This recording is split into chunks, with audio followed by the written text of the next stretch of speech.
प्रेम, ये प्रेम क्या होता है? प्रेम किसे कहते हैं? प्रेम क्या है? प्रेम का स्वरूप क्या है? प्रेम की परिभाषा क्या है?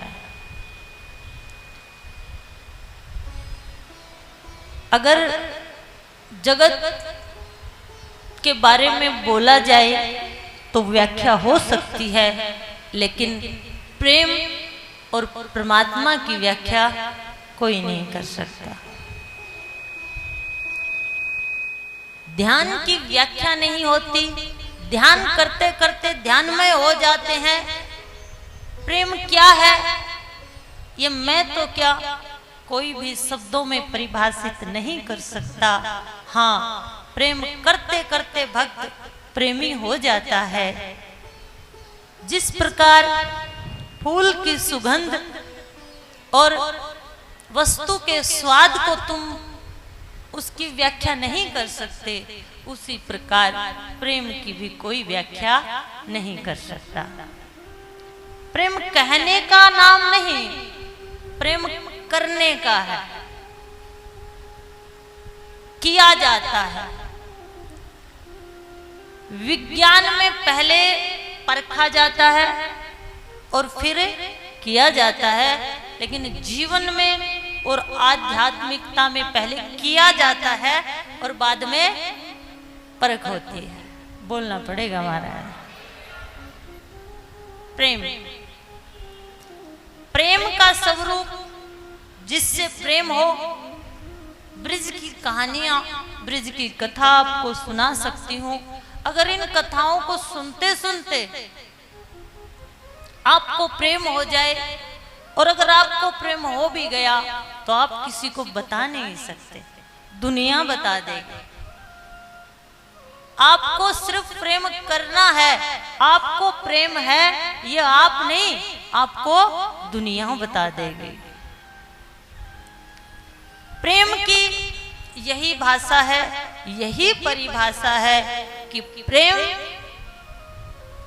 देना है, प्रेम अपने आप को मिटाना है, प्रेम किसी का हो जाना है, प्रेम में खो जाना है। प्रेम समर्पण की भावना है, प्रेम आत्मा का विस्तार है, प्रेम पाना नहीं है, प्रेम किसी को अपना बनाना नहीं है। प्रेम तो स्वतः एक बंधन है, जिस बंधन में भगवान भी भक्तों के अधीन होकर बंध जाते हैं।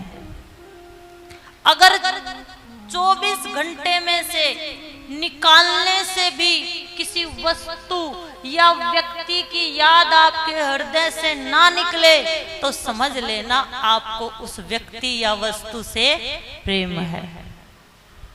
बोलना पड़ेगा। पता कैसे लगेगा? कोई भी किसी भी विषय पर बात करे, लेकिन थोड़ी देर में आपके जो मन में है, जिससे आप प्रेम करते हो, आप उस विषय को बार बार लेके आओगे। ये प्रेमी व्यक्ति की पहचान है। वो प्रेम चाहे पति से हो, बच्चे से हो, संसार से हो, व्यक्ति से हो या पैसे से हो। माँ अपने बच्चे से प्रेम करती है, प्रेम के लिए प्रसव पीड़ा सहती है, इतनी पीड़ा होती है, लेकिन बच्चे को जन्म देते हुए माँ बनने के सुख से वो उस पीड़ा को सह लेती है, क्योंकि माँ बच्चे से प्रेम करती है। अगर बच्चा इधर बैठा है, माँ इधर बैठी है, आपके घर का उदाहरण देती हूँ। कोई भी बिच्छू चींटी आ जाए, बच्चे की तरफ जाए तो माँ पहले हाथ लगाती है, उसको पहले उठा लेती है। क्यों? प्रेम हम जिससे करते हैं उसको कोई क्षति नहीं पहुंचने देते, अपने आप को उसके लिए मिटा देते हैं। प्रेम में बात मानी नहीं जाती, मनवाई नहीं जाती, मानी जाती है। इसलिए भगवान ब्रजवासियों से कहते हैं पूजा नहीं, प्रेम करो। और वो प्रेम जगत में अगर किसी वस्तु से हुआ है, व्यक्ति से हुआ है, और उस व्यक्ति ने जब चोट पहुंचाई है तो किस शरीर के अंग काम के बगैर नहीं रह सकते। अब कितनी देर बैठोगे? सारा दिन बैठ के नहीं रह सकते, खाली नहीं बैठ सकते। जिस प्रकार शरीर के अंग बिना काम के नहीं रह सकते, उसी प्रकार ये छोटा सा दिल भी बिना प्रेम के नहीं रह सकता। बोलना पड़ेगा हमारा। हाँ, आपके शरीर में कितने ही दो हैं? कितने दो हैं? देखने वाली आंखें दो हैं, उनके ऊपर अबरू दो हैं, दो होठ हैं, दो कान हैं। और जब माया अध्यापक थप्पड़ मारता था तो थप्पड़ लगने वाले ये गाल भी दो हैं या नहीं है? दो दो दो हाथ, दो कोहनियां, दो हथेलियां, दो अंगूठे, दो कोख, दो पैर। और बुढ़ापे में कहते हो ना कि घुटने में बड़ा दर्द है, तो दर्द करने वाले वो घुटने भी दो ही हैं। बोलना पड़ेगा। दो पैर, दो तलवे, दो एड़ियां हैं, दो आंत, दो फेफड़े हैं।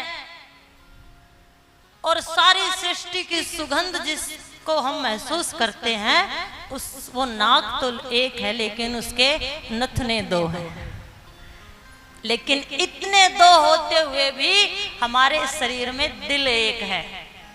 दिल एक है, एक धरती है, एक आकाश है, एक सूरज है, एक चंद्रमा है, और हमारा हिंदुस्तान भी एक ही है। बस प्रेमी जिससे हम प्यार करते हैं, वो चाहे भाई हो, प्यार इंसान के लिए होता है, इंसान प्यार के लिए होता है। प्यार पे शक करने वालों, प्यार तो भाई और बहन का भी होता है।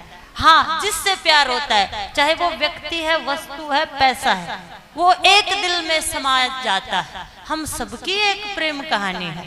बोलना पड़ेगा हमारा, क्योंकि हम सबके पास एक दिल है। किसी की कहानी पूरी है, किसी की कहानी अधूरी है। दिल में प्रेम है, लेकिन इन समाजों के कारण, इन नकाबों के कारण, इस दुनिया के कारण, इस छोटी सी प्रेम कहानी को हम सब अपने दिल में छुपाए बैठे। लेकिन कितना ही छुपाइए, कितना ही छुपाइए, प्रेम प्रकट हो जाता है। अगर जीवा कुछ नहीं कहती तो ये राखें और हाव भाव बता देता है कि आपको किससे प्रेम है। ब्रजवासियों को भगवान श्री कृष्ण से प्रेम था। पुरानी परंपराओं को तोड़ने में समय लगता है, और पुरानी परंपराओं को तोड़ भी वही सकता है जो अनंत प्रेम भगवान से करता हो। जैसे ही हजारों वर्षों से चली आ रही गोवर्धन की पूजा को छुड़वाया, इंद्र कुपित हो गया, मेघों को भेजा, इतना जल बरसा दो, इतना जल बरसा दो, ब्रिज को डुबो दो। लेकिन जब भगवान ने ब्रजवासियों से कहा इंद्र की पूजा छोड़ दो, तो भगवान के कहने से ब्रजवासियों ने इंद्र की पूजा छोड़ दी। प्रेम में तू तू मैं नहीं होता। प्रेम में एक ने कही, दूजे ने मानी, और दोनों। प्रेम की बस यही परिभाषा हो सकती है।